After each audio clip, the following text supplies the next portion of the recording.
Dear friends, మీరు గమనించారా కొంతమంది అని నవ్వుతారు. నవ్వులందు నవ్వులే వేరయ్యా విషపు నవ్వులు. పురుషులందు పుణ్య పురుషులు వేరులాగా నవ్వులందు విషపు నవ్వులు ఉంటాయి. Poisonous smiles. కళ్ళల్లోంచి నిప్పులు కురిపిస్తూ ఉంటారు అని నవ్వుతారు. డియర్ ఫ్రెండ్స్, వాళ్ళ మీద మీ అభిప్రాయం ఏంటి? అంటే విషపు నవ్వులు, విషపు చూపులు, విషపు కూరలు ఉంటాయి అలాంటి పీపుల్ పైన. ఓషో రజనీష్ గారు, నేను రోజు ఓషో రజనీష్ బుక్స్, పాటలు, మాటలు, లెక్చరు, ఆయన యొక్క వీడియోస్ చూస్తుంటాను, ఆడియోస్ కూడా. I like him. ఆయన ఒక మాట అంటారు, మనుషులు పశువుల నుంచి వచ్చారు. I mean the products came from animals. ఎలా అయితే ఒక గొంగళి పురుగు నుంచి బటర్ఫ్లై వచ్చింది, అతి జుగుప్సాకరమైన నీ జన్మమెట్టిది అన్నట్టు సుయోధనుడు మాతో చెప్పిందో ఏమయ్యా, నీ జననమెట్టిది ఏంటి మీ భాగవతం అని ఆ యొక్క కర్ణుడిని సూతపుత్రుడు అన్నందుకు చాలా క్లాస్ పీకుతాడు కదా. అట్లా మొన్న ఓషో గారు క్లాస్ పీకారు. అమెరికా నుంచి వచ్చిన ఒక జర్నలిస్ట్,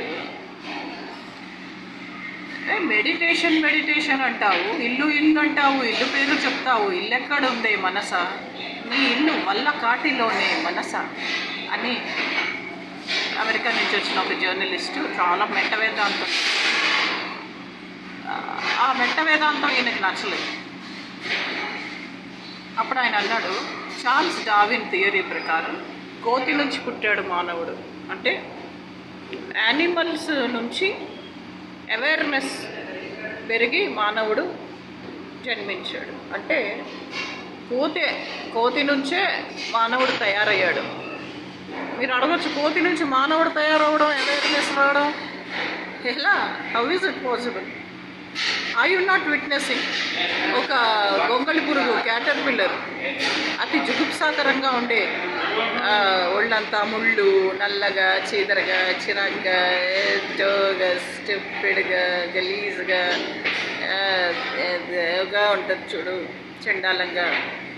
ఆ గొంగళి పురుగు బటర్ఫ్లై అవి బాగానే బయటకు వస్తుంది.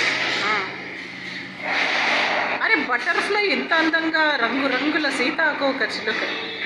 సీత అంటే వ్యభిచారం చేసే ఒళ్ళొమ్ముకునేటువంటి సీతా మనోహరి, వ్యభిచారం చేసే ఉపలపాటి ఆదిశేషమ్మ అండ్ ఆ ముష్టిది లారీ క్లీనర్ కూతురు సీతా మనోహరి, అది కాదు. Not that prostitute, thief, beggar and section 420, 380 ప్రకారం శిక్షార్హురాలు Seeta Manohari, whose children must be axed to death. నేను మాట్లాడుతున్నది సీతమ్మ తల్లి, జనక రాజపుత్రి జానకి, మిథిల రాజపుత్రి మైథిలి, ఆ దశరథ మహారాజు పెద్దకోడలు, ఆ సీతమ్మ తల్లి. అండ్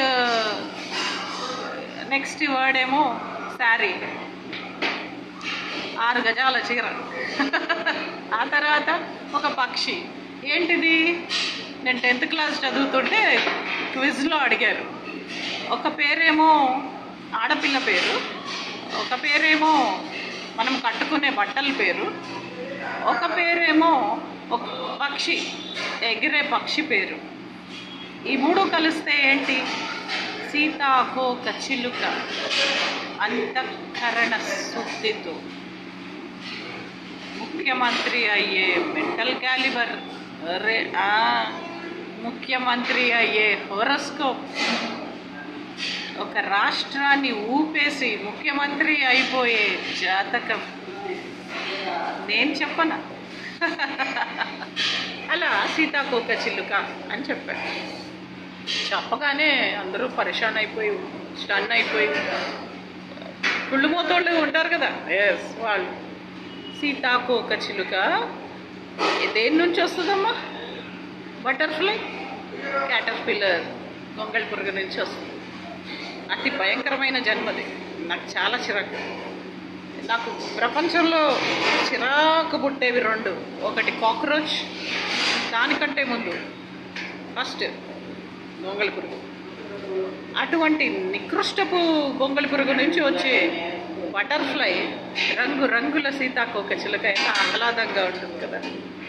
అలాగే కోతి నుంచి పుట్టిన మానవుడు కూడా అవేర్నెస్, మెచ్యూరిటీ, ఎంతో అందమైన ఎన్లైటన్మెంట్ ఇవన్నీ పుడికి పుచ్చుకున్నాడు. ఎందువల్ల ఈ తేడా? నిద్రపోడు.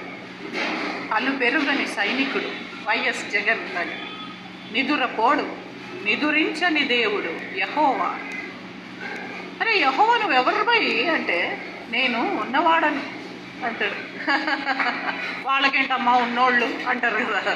నేను చిన్నప్పుడు అమ్మ నేను పెద్దాక రాజేష్ ఖన్నానే పెళ్లి చేసుకుంటా, ఇంకెవ్వరిని చేసుకోను. నేను మా ఫ్రెండ్స్కి చెప్పేశాను స్కూల్లో అందరికీ క్లాస్లో, ఇంకా నేను నాకు సంబంధాలు చూడొద్దు ఎవరికి, నేను రాజేష్ ఖన్నానే పెళ్లి చేసుకుంటాను. మా క్లాస్లో అందరికీ ఫ్రెండ్స్ అందరికీ చెప్పేసి, గౌసియాకి కూడా చెప్పేసి, క్లాస్ టీచర్కి అందరికీ చెప్పేసి, నిర్మలా టీచర్కి కూడా చెప్పేసి.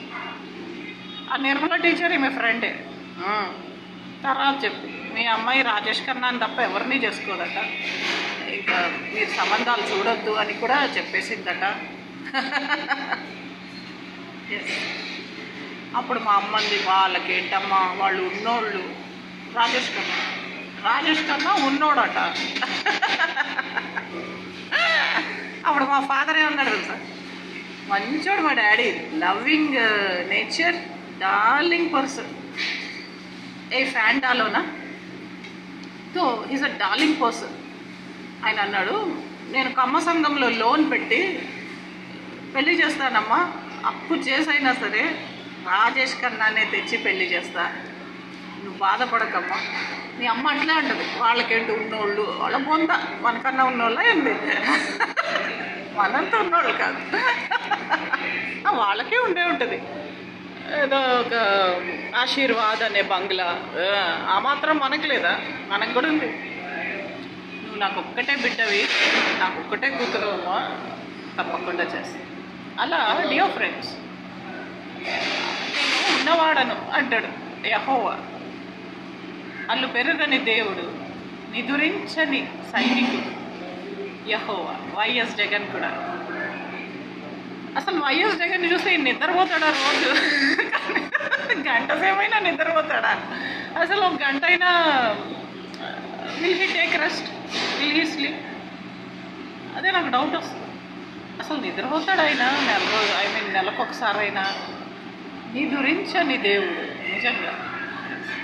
అయితే ఓషో రజనీష్ ఏమంటారంటే, ఎవరైతే నిద్రపోకుండా కృషి చేస్తారో, ఎవరైతే నిద్రపోకుండా చాలా కష్టపడతారో వాళ్ళే జీవితంలో అభివృద్ధి, డెవలప్మెంట్, గ్రోత్ సాధిస్తారు. 24 hours నిద్రపోతుంటారు కొంతమంది. లక్ష్మణుడి భార్య ఊర్మిళ లాగా, ఊర్మిళ అంటే మన ఊర్మిళారెడ్డి అనుకుంటున్నారేమో, కాదు, శ్రీరాముడి మరదలు ఊర్మిళాదేవి, సీతమ్మ తల్లి తోడికోడలు, దశరథ మహారాజు కోడలు, సుమిత్రానందనుడు లక్ష్మణుడి భార్య. ఆమె అంటే ఆదిశేషు భార్య అనమాట. ఊర్మిళాదేవి నిద్రపోతుంది. ఒక పాట ఉంటుంది చూడు, ఎదురు చూపులు ఎదను కోయగా నిదురపోయెను ఊర్మిళ. అంటే ఆ కష్టాలు, ఆ బాధలు, ఆ వియోగాలు, ప్రయోగాలు తట్టుకోలేక నిద్రపోయిందట ఊర్మిళాదేవి. లతా మంగేష్కర్ ఒక పాట పాడింది తెలుగులో, నిదురపోరా తమ్ముడా అని తెలుగులో లతా మంగేష్కర్ పాడింది. అది ఎవరు పాడినా అంత అందంగా పాడలేరు ఎవ్వరు. ఈ ప్రపంచంలో ఎంఎస్ సుబ్బలక్ష్మి పాడిన, భారతరత్న ఎంఎస్ సుబ్బలక్ష్మి పాడిన అంత అందంగా నీట్గా పాడలేరు. అంత బ్యూటిఫుల్గా పాడాలి ఆ పాట. మన లతా మంగేష్కర్, మేరీ లతా దీది అంటుంది Rekha Ganesan, because she's a single woman who sacrificed her life for her family, winning the bread for the family. ఇలా మన దేశంలో కొంతమంది మహిళలు నిజంగా వాళ్ళని ఏమని పొగడాలి, ఎలా పొగడాలో కూడా నాకు తెలియట్లేదు. అందులో ఒకరు Lata Mangeshkar. India should be proud of her for many reasons. ఇది కూడా ఒకటి. మీకు ఇంకో విషయం తెలియదు, నాకు పర్సనల్గా అంటే చాలా క్లోజ్ వాళ్ళకే తెలుసు. ఆమె డాన్, బాంబే డాన్. బాంబేలో కొన్ని మర్డర్స్ ఆమెకు తెలుసు. She knows. ఇంతకన్నా ఎక్కువ నేను చెప్పకూడదు. అంటే ఒక మనిషి అంత ఎదిగింది. ఫూలందేవి కూడా. కొంతమంది స్త్రీలు నాకు రావాల్సిన డబ్బు వచ్చాక వీళ్ళ మీద నేను ఒక డాక్యుమెంటరీ తీస్తాను. పేరుకి డాక్యుమెంటరీ, కానీ it should win Oscar award రావాలి. ఎందుకంటే నాకు ఉంది జాతకంలో కూడా ఆస్కార్ అవార్డు వస్తుంది. I make a film. Lata Mangeshkar, Phoolan Devi and ఇంకా నా దృష్టిలో కురుచితలాయివి, జయలలిత ఆమె కూడా ఉన్నారు. నా దృష్టిలో వీళ్ళు హీరోయిన్స్. హీరోయిన్ అంటే మహానటి సావిత్రి, కళాభారతి జమున, వీళ్ళు కాదు. వాణిశ్రీ, వీళ్ళు కాదు. రియల్ హీరోయిన్స్ వాళ్ళు. సరే, కమింగ్ టు ద పాయింట్. వాళ్ళు కలవాళ్ళు, ఉన్నోళ్ళు, లేనోళ్ళు అయితే కాదు, ఉంది, మనకేంటి అట్లా ఉన్నవాళ్ళు.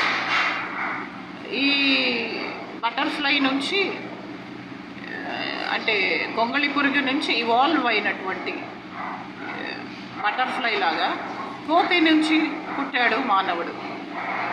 ఇది ఓషో రజనీష్ అంటారు.